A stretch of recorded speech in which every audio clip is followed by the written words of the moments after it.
السلام عليكم، مرحبا بكم في قناة بوكليليس للمعرفة. سوف نتعلم وإياكم كيفية رسم وجه جانبي بطريقة سهلة وفعالة.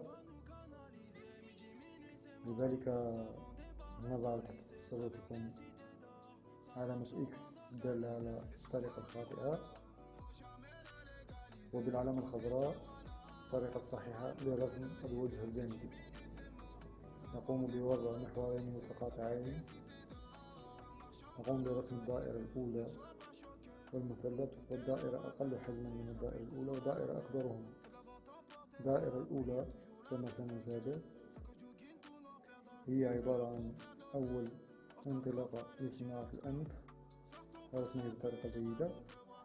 أما فيما يخص المثلث والدائرة الصغيرة فهما عبارة عن شفتين، والدائرة الكبيرة عبارة عن اللحية.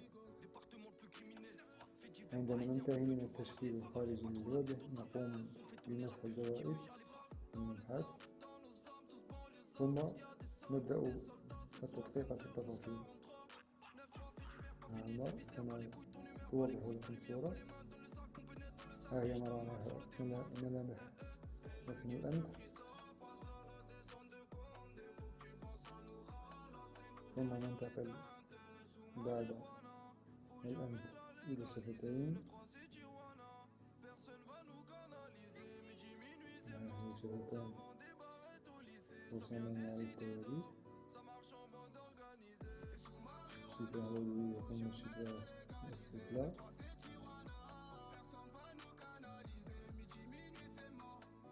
طريقة سهلة وفعالة. شكرا على تتبعكم.